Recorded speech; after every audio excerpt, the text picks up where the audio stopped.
Okay, welcome to our Erev Shabbat Parashat class, Parashat Ki Tabo. What are a few of the foundational Misvot of the Torah?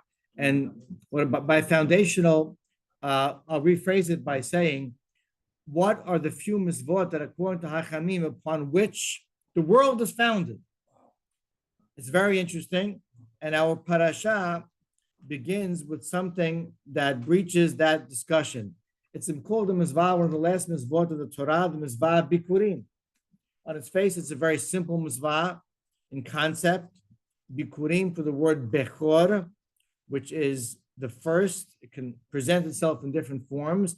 Here, it's the first of the 7 perot of Eretz Yisrael, which includes some grains, which is wheat and barley, and some of the 5 fruits that someone produces and on his property on an annual basis. The person is obligated to bring a small portion of that first ripened product of his and march it to Eretz Yisrael, to Yerushalayim, and there he shall bring it to the Bet HaMikdash, will present it to the Kohen. It will all be found in the first few Pesukim of our Parasha.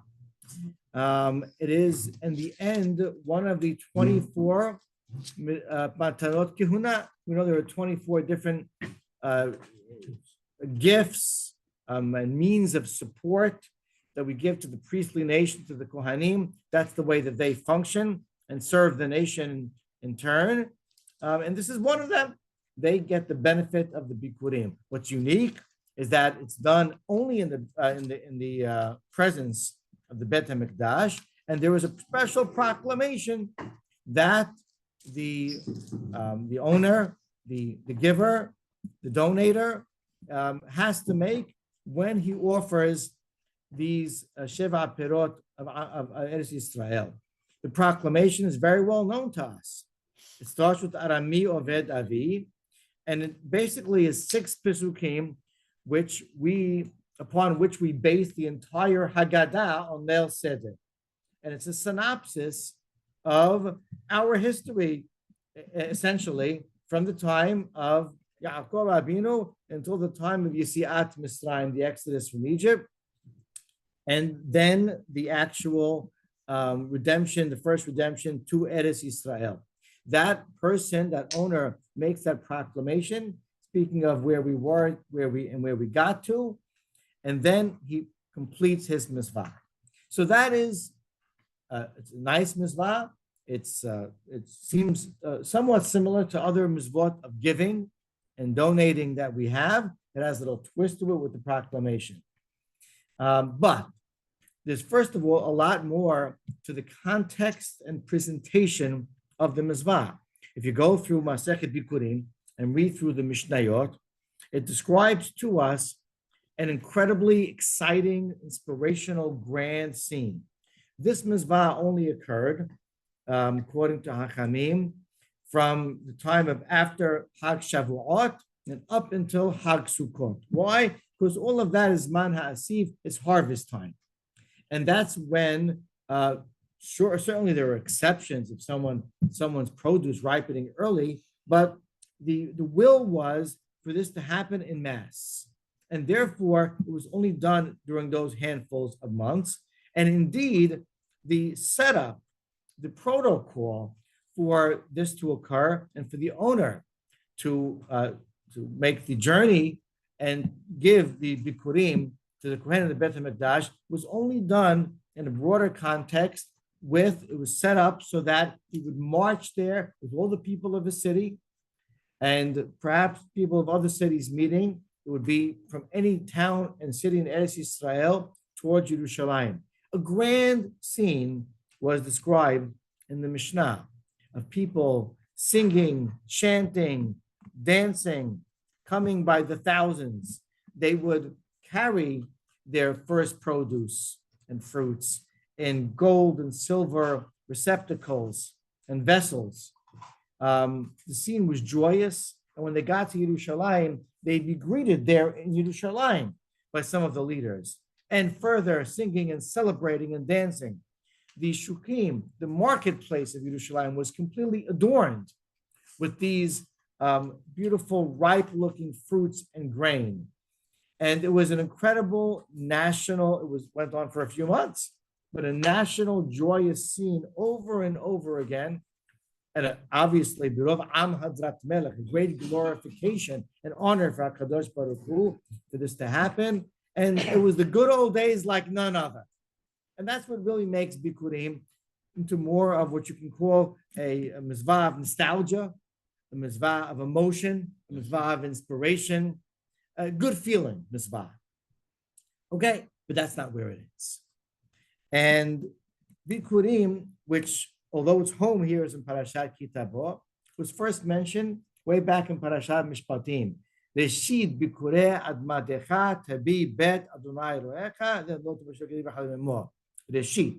So Bikkurim was called Reshit, the first of, which is exactly what it is.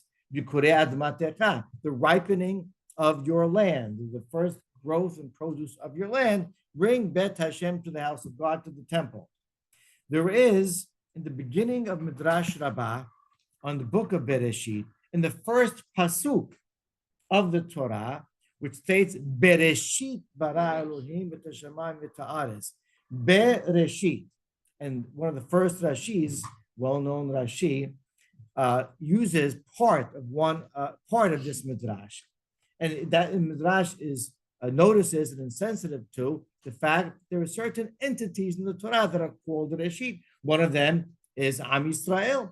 And therefore Rashi says, Bereshit, Bishvil Reshit. For the sake of the nation called Reshit, Bara Hashem created Shamayim Va'aretz, created the universe. So this Midrash Rabbah, also on the first pasuk, says as follows: B'zchut shlosha devarim nivra ha'olam. In the merit of three things, really three Misvot, the world was created. B'zchut hala, b'zchut ma'asrot, b'zchut bikurim. Hala, portion removed from the bread to a certain volume of bread to the Kohen. Ma'asrot, ma'aser Rishon goes to the Levi, other forms of ma'aser, and this Misvah bikurim. The Midrash goes on to prove that all of them are referred to in the Torah in the form and the terminology of Reshit, including our Misvah Bikurim, Reshit Bikurei Admatecha. So Hachamim make statements that have meaning, that have depth to them. Sometimes they frame it in a grand way, but obviously it behooves us to understand that what is it, and let's focus on our single Misvah Bikurim. In Bikurim, that you could even make a statement, what could it possibly represent and symbolize that for it, the world was created. So the most simplistic view of this is really to understand the theme of Bikurim. The theme of Bikurim is one of appreciation, in which a person, prior to benefiting from his wealth, makes a gesture and demonstrates an understanding that it came from HaKadosh Baruch Hu. And just like I say, beracha, before I eat, I must, before I derive benefit from it, show my gratitude to HaKadosh Baruch Hu, my appreciation. It's a grand display of appreciation to HaKadosh Baruch Hu. And really, his proclamation is very indicative of that. The proclamation of Arami Oved Avi essentially is us recognizing the fact that we had humble beginnings. And really, our track and our journey from this small group of people to getting to Eretz Yisrael is astounding and undescribable and unimaginable. And we go through those small pocket of Pisukim on Seder night, which is, amongst other thematic ideas, the night of appreciation of who we are, where we came from, our special relationship to HaKadosh Baruch Hu, and the fact that we have the merit and the privilege to act as the chosen nation and represent God on this earth. All that is in that proclamation, and that's our feeling on Seder night, of course, the holy night of Pesach. And that really frames this idea that, listen, we recognize God. We recognize by appreciating what he is and everything that he does. And that is partly our duty in this world. We're called Yehudim. Lehodot means to recognize, to thank. We are thank-youers. That's essentially who we are, Yehudim. That's what our name means. And we say modim, and in many forms we recognize HaKadosh Baruch Hu. And so if the world was created for Yehud Hashem, in order to have a recognition of HaKadosh Baruch Hu, and for Am Yisrael to be the ambassadors of God for the rest of mankind, and Bikkurim is the Misvah of appreciation, so you can say that for the Misvah Bikkurim, the world was created, because with that Misvah, we're able to fulfill a critical task and duty on this world, in this world, on behalf of the rest of the world, of recognizing and appreciating HaKadosh Baruch Hu. But it goes further, and I'd like to present and end with really, but a deeper idea. The Netivot Shalom, one of the great Hasidic masters, is able to expound upon this midrash by bringing another midrash. The other midrash, which is found in two sources, one of them is B'midbar Rabbah in Parashat Naso, commenting on the 12 tribes and their 12 givings in the beginning of Nisan. One Nasi, one leader per day, presented his gift. And Bayom Harishon, the first day, the Midrash speaks, it takes off on that term, Bayom Harishon, the first day, and says as follows: Min Hayom Harishon Shebara Kadosh Baruch Hu Ha'olam, from the first day, so to speak, that God created His world. Nitaveh Ladur Ein Biryotav B'Tachtonim. God had a great desire, so to speak, which is anthropomorphism. God doesn't desire anything. But here, the statement is God had a great desire to dwell with His creations in the lower world, as opposed to where? As opposed to the metaphysical world, where there's an angelic world, and other, so to speak, types of world. God desired to take a nice apartment somewhere down here in a suburb with us. That's what God desired to do. Why? What is that all about? And then the Tibot Shalom explains as follows. If you think a little more in detail and in depth about this Misvah Bikkurim, what the gesture really was, think of a business. Think of someone toiling night and day in his means of livelihood. Agricultural society is what we were for the most part, and therefore it's represented by this person and the produce, the yield of his ground. But we can imagine it in the form of anyone else making a living, professional businessman and the like, toiling night and day. The product of his work not yet seen, waiting to see how the year goes. He is stressed sometimes, loses sleep at night, is uncertain what the final tally and result will be. He's not sure if he'll be able to support his family. And he moves on and he works hard, and slowly but surely he begins to eke out a profit, and he sees productivity. And at the end of this duration of whatever the season is of his business, of his efforts, 6 months or 8 months or 10 months, there's profit. There's something to show in the end. And here it was in the form of food.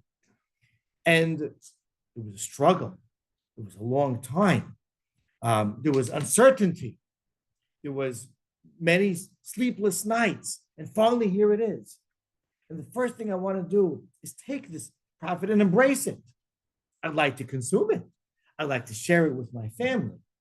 I would like to take hold of it. But a Jew does not do that. A Jew takes this first result and consequence of all of his efforts, what essentially, physically speaking, this year, that which is most precious to him, when he first has access to it and first is able to derive benefit from it, and says, it's for you, God. After all of that? Really? After all of that, it's for you, God. Not only does he say that, but he makes a trip. He books a plane, he takes an Uber, he takes 3 buses, he walks, he brings his family, he books a hotel, he goes to Jerusalem. It's unbelievable just to get there, just to make that gesture. It says in the Tibot Shalom, wow, Kadosh Baruch Hu is witnessing this. He's observing this. this person, this Jew, wants to take what is most precious to him, what he worked and sweat for, and give it to me. There's no place like that besides Olam Hazeh, in this very world down here. The Malachim have no Yetzer Hara. What challenges do they have? How impressed could I be? I want to live down there. That's where people, that's where my nation, that's why where my devout Jews demonstrate that is what is most precious to them, they offer back to me, their creator. What a misvah, what a gesture, what a demonstration on behalf of the Jew of his loyalty and dedication to Kadosh Baruch Hu. That, he says, is the beautiful misvah of Bikkurim. And that upon is what the world was founded. God's presence in this world and God's, so to speak, desire to be here with mankind and the representatives of mankind, Am Yisrael, as they demonstrate their absolute faith in God and connection and love to Him in this beautiful, wonderful, powerful Misvah of Bikkurim that we perform throughout our history. And Be'ezrat Hashem, we look forward to performing once again soon in our day. Baruch Adonai Le'olam. Amen v'amen.